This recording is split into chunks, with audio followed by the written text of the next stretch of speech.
Hello dear viewers, and welcome to my channel. If bicycle repairs is not your thing, please have a look at my other playlists, which are very varied, and I will be uploading other videos very soon, and they may prove of great value to you. Thanks for watching.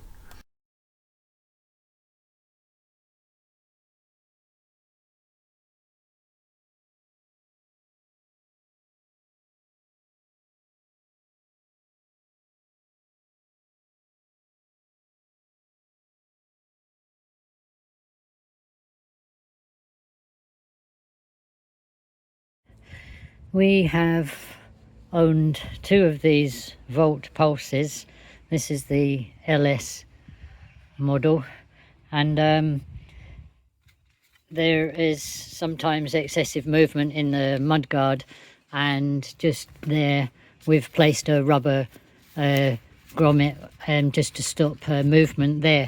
But also if you notice, there are these metal rivet clips, and they hold the internal cabling. I suppose it's external really, and they go into this light. And what's happened is that clip on the other side there is broken, so that means the cable can waggle about and eventually breaks free from the light, and your light stops working because there's no connection.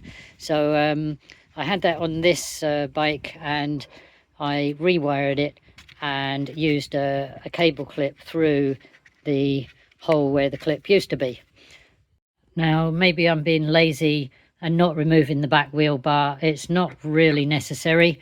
I've just undone the Allen bolts off of the stays on both sides, and to remove the rear light there is just a nut which I've undone from inside. That's when your 8mm ratchet spanner is handy, and once you've taken the nut and bolt off, you can just pull the light off like that. And in this case the bracket is kind of a rivet come bracket, had broken, and the cable was just really left to do its own thing.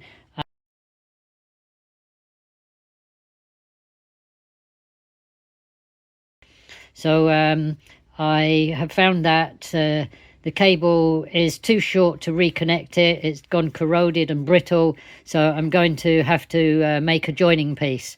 If you wanted to, you could always buy the cable that connects into the controller unit and feed that through the mudguard. You can get that from your Volt dealer, and this bike is 5 years old, so it's out of warranty, but my lovely shop, the Bike Post in Troon, has offered to give me one for free, but I'm doing it my way and fixing it myself. There is a single screw in the center to help you remove the lens from the casing, and the back of the light, the casing, is a small plug, if you want to call it that, which the wires feed through, and it might be full of crud. It doesn't look as though it comes apart, but with a small jeweler's screwdriver such as this, I managed to clean it up and prise it out, and yep, that's it, come out there. It's got a curved section on one side and a flat section there, that's the profile, and so it'll only fit back in one direction. And the actual light itself has two prongs, two blades, and what happens is the cable, let's just go in closer, the two wires, the bared ends go through there and come out of this side and are folded back over as a way of fixing, and then when this part with the two blades are pushed in, it makes a mechanical kind of resistance fitting. It just is tight against the bare wires.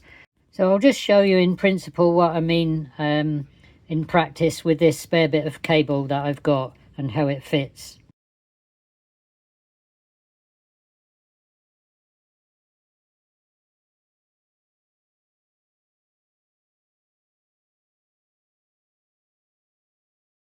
So push the bare ends of the cable through the holes, and there you go. That's the cable folded back on itself in the groove. Maybe 15mm would have been better, give me a bit longer length. And then we'll push this plug into the light to make the connection with the blades. Well, as I pushed the plug in the back, I did feel a tiny click, which is why when I took it apart, I seemed to need one screwdriver in that hole there and another jeweler's screwdriver to pry the plug out. So it does seem to have some sort of mechanism, or just a groove and a cutout where it clicks into place. That's it there, showing the bare holes ready for the light fitting and those blades to make contact with the cable. I've just pulled the cable up into the mudguard, made a temporary twist connection, and that's the light working. So that just makes sure that the dry connection that is provided by those connectors is working okay. Now what I'm going to do is I'm going to add a piece of cable from where I had to cut it off, because it was just far too short. It was never going to reach properly in there. There was so much corrosion of the wire, and it had gone brittle near the end. So I'll show you what I've done, or what I will do in a minute. I'm going to put these two wires cables into the sheath again, but just before I do that, to make this connection more permanent, although not completely undoable, I'm just going to use a glue gun and put a wee dot of glue in there to help it be more stable joint. And there you go, just a small bit of glue to hold it in better. And a word of caution with the glue, don't put too much on or it won't fit into that slot comfortably enough for you to mount the light back in. So I'm drilling this rivet out. I like to start with a small drill bit first and then work my way up to a larger drill bit. And just a disclaimer, that's not my scratch. That was there when the person brought the bike back for me to fix. Started with a 2mm and now I'm using a 4mm drill bit.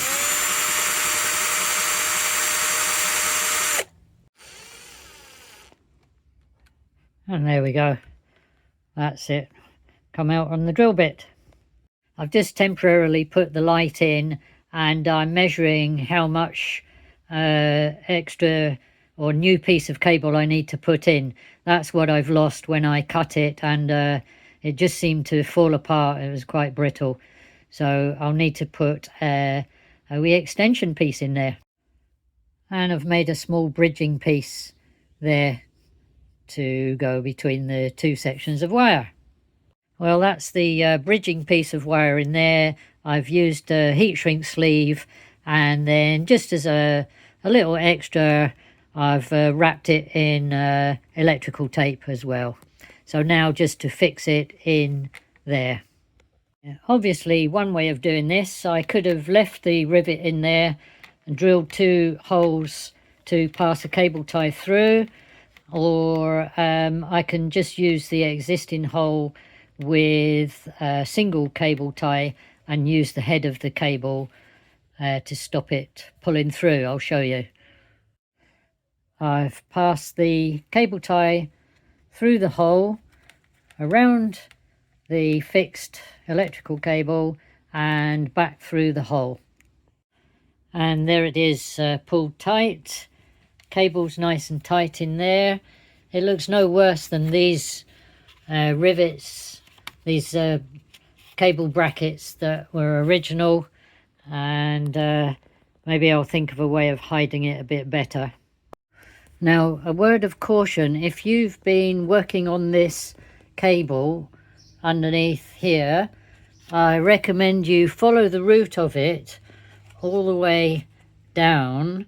There's very little clearance on the mudguard here, so if the cable is not clipped in properly, it could be rubbing. So in this instance, I think I can see it's come out of the clip, so that is an issue, and I'm going to have to remove the wheel.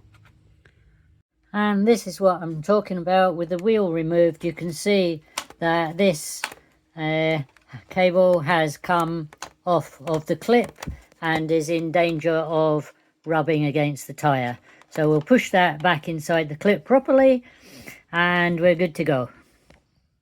And there you have it, just pushed in behind that clip, and it will be nice and clear of the tire. A really easy fix, but it's well worth checking just in case. And this is showing a previous fix on the other bike. A piece of rubber tubing cut down to size and a couple of cable clips completely stops any movement of the mudguard.